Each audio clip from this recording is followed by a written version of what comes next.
Opponent has the Omen of the Sun? Oh, my word. Yeah, they let it through. This is not surprising because they get to make a 4th creature. And we only have... Oh, my goodness. Greetings, everyone. I am glad to be here, and I am glad that you are here. We are back with some jank, this time in Standard. It's Grakmaw. Skyclave Ravager is the card we're trying to make work today. A card I was really excited about. I actually thought this might make possibly even some tier deck somewhere. Because it's pretty strong. 3 mana 3/3. Because it enters with 3/1/1 counters on it, right? So a 3 mana 3/3. Whenever another creature you control dies, if it had a 1/1 counter on it, put a 1/1 counter on Grakmaw. So it's a 3 mana 3/3 that grows. When Grakmaw dies, create an XX black and green Hydra creature token where X is the number of counters on Grakmaw. So for me, it's a 3 mana 3/3 that most of the time when it dies, you just get a 3/3. That's really good value. 2 3/3s for the price of 1. That's really good. The fact that it can grow means it can even be bigger, you know, and that's really good. It is legendary, but I had thought maybe just for value shenanigans or something that might happen. So far it hasn't, and that's probably to do with a lot of things not related to Grakmaw, right? I'm not type things. But, you know, we're going to do our best to see if we can make it work anyway. We have some other Hydras. Now, notably, this you'll be familiar with. Enters with X 1/1 counters. Whenever one or more counters is put on another non-Hydra creature you control, put a 1/1 counter on Wildwood Scourge. So this does not trigger this. But whenever another creature you control dies, if it had a 1/1 counter on it, put a counter on Grakmaw. That means if they kill the Wildwood Scourge while Grakmaw is on the battlefield, Grakmaw does gain from it. In that same way, Polukranos, when it dies, it still helps this, but it does not, you know, Wildwood Scourge isn't going to benefit from those. Wildwood Scourge does benefit from the Pridemalkins, the Nessian Hornbeetles, and the Quirion Dryads. The Pridemalkin being here because it can throw 1/1 counters around, sometimes even on itself. But more importantly, each creature you control, or each creature with a 1/1 counter on it, has trample. So it gives our creatures some form of evasion. In that same way, there is Demonic Embrace, where we can give our creatures evasion as well, 3/1 and flying. This was the wrong card, folks. I put in the wrong 1-drop. I meant Bloodchief's Thirst, of course. But they look very, very similar to one another on the art. That would have been tragic.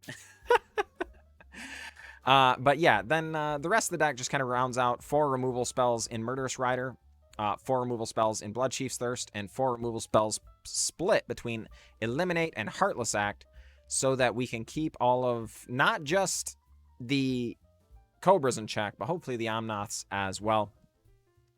Rounding out the rest of the deck, there are the couple of Polukranos that we pointed out. The one of Renata. Each other creature you control enters the battlefield with an additional 1/1 counter, so that way, if you have this down, it helps trigger Wildwood Scourge a million times, but also it lets Grakmaw enter with extra counters. Any of these other creatures enter with an additional counter, very strong. But now even the Murderous Rider comes in with an extra counter, which can be very, very handy indeed. Of course, the Great Henge, also tossing counters around, letting us draw cards, very, very strong. Also, our creatures should get tall relatively quickly. Whatever it is we're doing, whether it be the Quirion Dryad growing when we cast black spells, or the Nessian Hornbeetle just for having power 4 or greater creatures. Whatever the case may be, Great Henge should be coming down relatively cheaply with regularity. The only other card we might really raise attention to are the couple of lands. We have a couple of utility lands. Nothing crazy, just 2 of them. But the Bonders Enclave can draw us cards if we have a big enough creature, which we should regularly. And the Crawling Barrens can actually become a creature with 1/1 counters on it. So theoretically giving us another attacker that can either trigger Grakmaw or, you know, yeah, just finish the game and stuff, right? So without further ado, let's go and find some games, shall we? All right, folks, here we are up against Viron. Good luck, Viron. Yeah, I think this hand actually looks relatively good. We don't have a lot of 1-drops we would want to cast on one anyway, so. Okay. Looks good to me, folks. Oh boy, Ruin Crab. That is a scary magic card, no question about that. Let's... I think we're just going to slam a Quirion Dryad here. It's very, very likely we Murderous Rider that Ruin Crab this turn. Oh boy, a second Ruin Crab?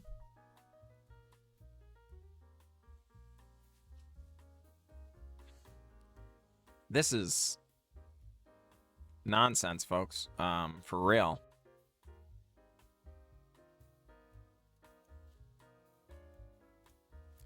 It's actually a little tilting. They have no business having 2 Ruin Crabs in their opening hand without mulliganing, you know? Oh my word, that is just the nuts for them. I mean, I feel like we've got a block here. The Death Touch is always going to get us. And... wow. Folks, this is wild and a bit unreasonable. We're going to put down the Indatha Triome. It's really just a dual land in here anyway. We don't have any white sources. But I do think it's important to cast our spells. Since we don't have a lot of 1-drops, the Indatha Triomes and the Temple of Maladies often can come in on one and not really slow us down too much. Murderous Rider doing us a favor and going straight to the bottom of the library instead of the graveyard. Take 3 down to 15. And yeah, we're going to...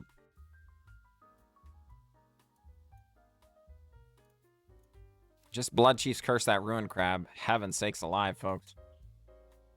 That is a nasty, nasty magic card. We've already been milled 14 cards into the bin. Bloodchief's Thirst. Killing the Nessian Hornbeetle. Sure. How about a new Nessian Hornbeetle? Eliminate? Sure. Go on ahead and pass over to Vran.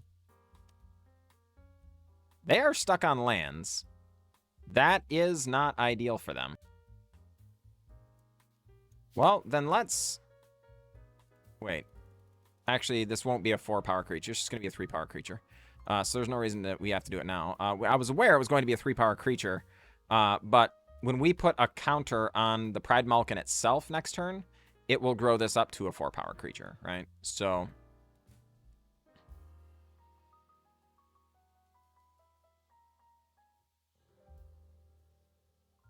Whirlwind Denial. All right, well, fine. Then I guess we'll swing for 5. I was griping about the 2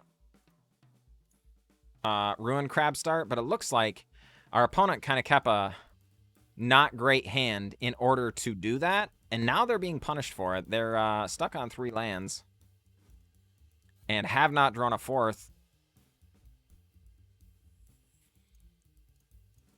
So I guess it was a calculated risk by our opponent. It doesn't look like it paid off super well.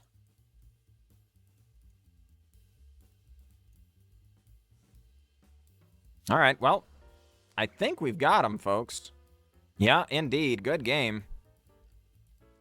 Good game. Well, folks, I guess you can't tell how the game's going to go within the first turn or two. My pessimism was apparently unfounded. But holy cow. Definitely feel like we got lucky a little bit there. On to the next game, shall we? All right, folks, we're back, and we're up against King. Good luck, King. Yeah, I think this hand is okay. A little bit awkward. Slow start. Opponent has the Swarm Shambler. This is one of those cards that we really wanted to get into this list. It's quite possible I've made a mistake by not including it. But...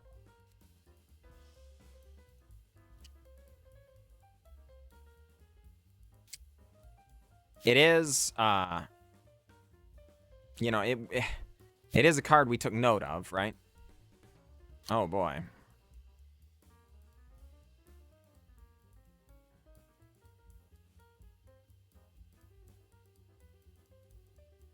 I think we're just going to go ahead and Grakmaw. I'm not sure why our opponent is doing this main phase. This can be done at instant speed, so at least right there he could have waited. Right? Oh, Rabid by... Oh. I see. Sure. Well, then let's...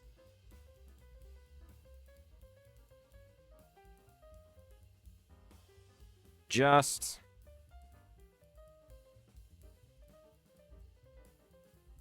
Yep. Give them a Swarm Shambler. Little insecty fellow. Put Demonic Embrace on this 3/3, which will grow that by 1. And get in for 9. Opponent lets it all through. Heavens. That's wild. We do not have a second green source for the Great Henge. Oh my goodness.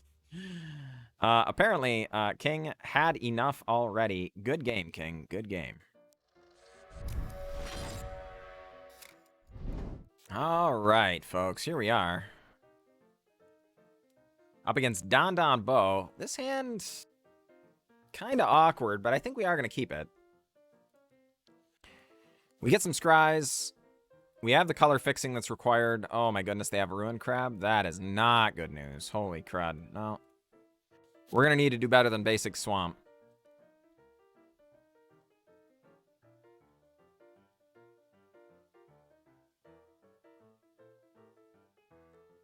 Yeah. These scries really don't matter much while the Ruin Crab is on the battlefield.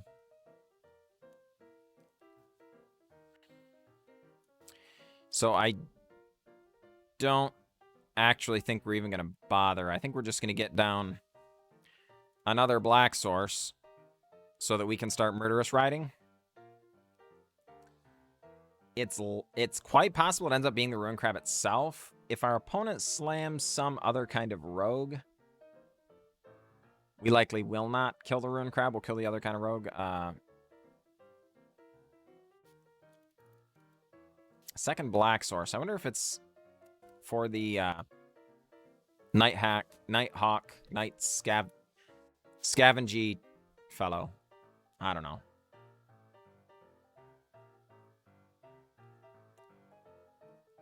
Opponent milling over Polukranos.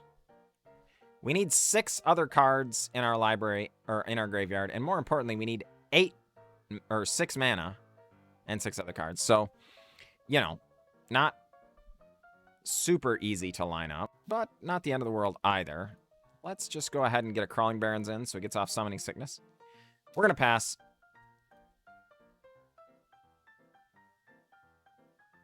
Opponent runs out a Cunning Nightbonder.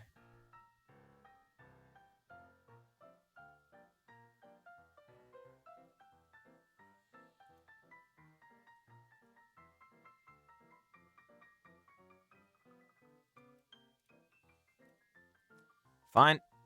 I'm not thrilled about this decision at all, but I think that one will give us a really hard time as the game moves along. On top of taking some damage right now.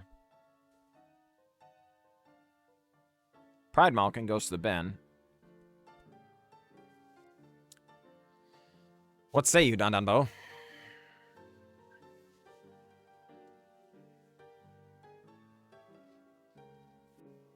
Doing lots of math, apparently.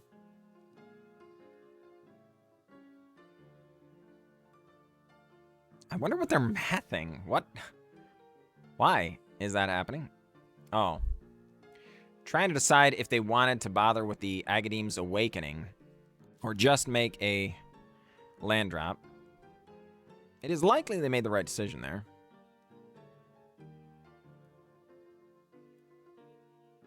All right, let's get down a Murderous Rider. We're kind of expecting removal here, honestly. And I think the life gain from Murderous Rider might prompt that. We would much rather have them remove... Okay, that's fine. Yeah. have them remove Murderous Rider than some other thing. Not the least of which, because this actually helps us, right? If they're going to mill us out, getting this back to the bottom of the library is good. These others just go to the bin. We are only a couple of turns away from Polukranos coming out as a 12-12, which 12-12s are powerful. This is good, you know? Demonic Embrace, eh? Well, let's... Wildwood Scourge, X equals 4. Now, if they have Heartless Act or something, it doesn't just kill Wildwood Scourge. They would need some other thing. Youngest Spawn came in. I love Youngest Spawn. Now, they can have other various forms of removal here. And, of course, they can even use Heartless Act on it to remove 1/1 counters if they wish. But, more importantly, we can cast the Great Henge if they don't do those things. Which, that is very nice indeed.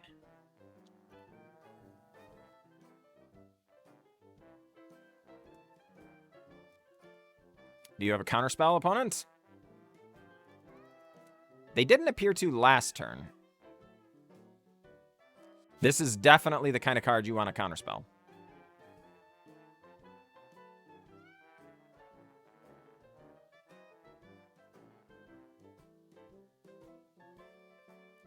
Oh, boy.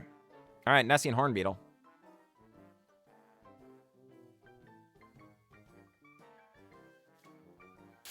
I'm not sure what our opponent's thinking over there. They clearly got some kind of instant speed interaction. Brazen Borrower. Okay, I see. Sure. They might have another Brazen Borrower yet. Oh, it's just Heartless Act. Oh, my goodness. So we did play around everything appropriately. We do draw the card still, which is nice. We're going to scry. I think... Oh, yeah, we're definitely leaving that top. Our opponent can mill that over all day. That's great. Yes. Our opponent's going to be like, oh, yeah, we're going to get him. Mill this over. And then, yeah. They're going to get us. All right. Yes. Demonic Embrace goes to the bin. My opponent's like, aww. All right. So let's Quirion Dryad to start things off.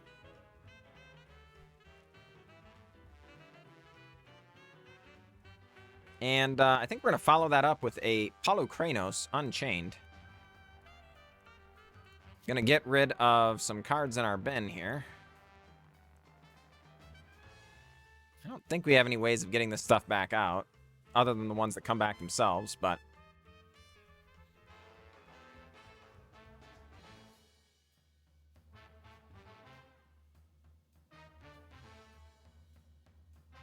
Opponent counters it with Drown in the Loch. Yeah, well, there's more where that came from, opponent. And we can just end this turn. We are back up to 17. Our opponent is going to have to make a concerted effort to kill us. Though, admittedly, the Ruin Crab is doing a relatively good job over there. We're probably going to have to spend a Heartless Act this upcoming turn on it.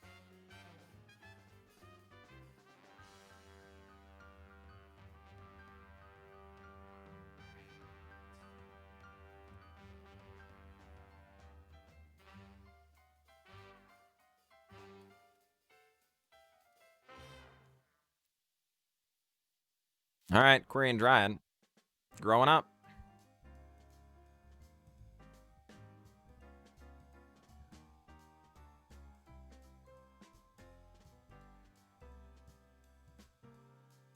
Opponent, considering their options, lets it go. Yeah, so we're just going to go ahead and bring back Polukranos Unchained.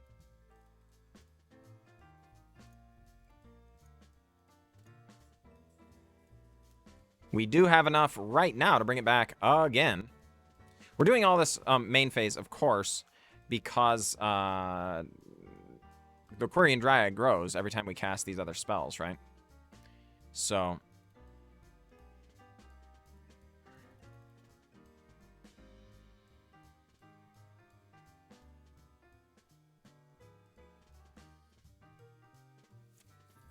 opponent very carefully considering how to go about this. Sure enough, they just take the 5. Probably had to feel real bad. I wouldn't be surprised if they have some form of interaction, but it's a Dirge Bat. Ah, okay, sure. That's actually kind of sweet. I have not seen the Dirge Bat in these lists before, and I think that is a strong Magic card.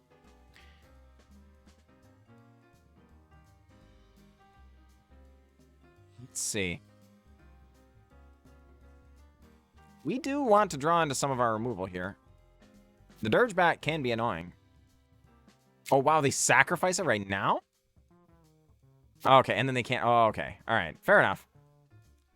I was worried they might have maybe some of those other 2/2 mutate creatures or something that could have made that Dirge Bat really annoying. But as it turns out, nope. We get the win. Good game, Don Bo. Good game. All right, folks, we're back. And yeah, I'm not sure what to say here. I think the list was fun. I think it was fine. It did perform oddly from time to time. For instance, there were a number of times we were really hard up for removal spells, and we have 12 in the list. That seems really strange to me, that we might lack for the removal when the time is right.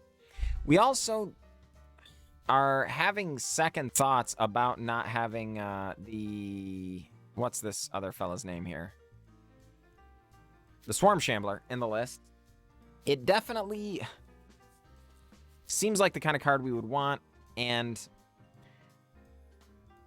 I am struggling to not have it on the list. I just don't know where to cut for it. So that might be a thing.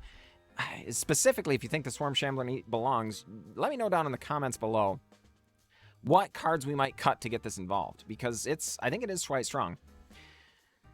As it is, the Polukranos did very well as the Demonic Embrace for what they were in there for. These are primarily for milling over to rogues. That way, when you get your stuff milled over, the rogue people actually actively help your game plan. And as a matter of fact, in the last game that we played against the rogue deck, that was exactly what happened. And the Polukranos was inevitably the card that won us that game. Opponent had lots and lots of removal and interaction and things, but we just kept bringing it right back and finally won the game with it. So I think that part was solid. The Grakmaws seem to be good. We might actually go up to a 4th Grakmaw. Again, I'm not quite sure where to cut, but we might do that. Because even when you have multiples of this card, it's not the end of the world. You still get, you have a Grakmaw down. You cast a new Grakmaw. It enters with 3/1/1 counter, so when it dies, it triggers the existing Grakmaw. So your regular Grakmaw now becomes a 4/4, and the other one dies, so it leaves behind the 3/3. So your second Grakmaw, not nearly as good as your first, admittedly, but it does basically read 3 mana, get a 3/3, put a 1/1 counter on another creature you control, which isn't too bad. So it's quite possible we can afford the 4th one, unlike other legendary creatures. But again, not quite sure where to cut. Might let me know down below. All that being said, I think the deck performed pretty well, so I'll look forward to playing it on stream. That said, I will catch you guys next time.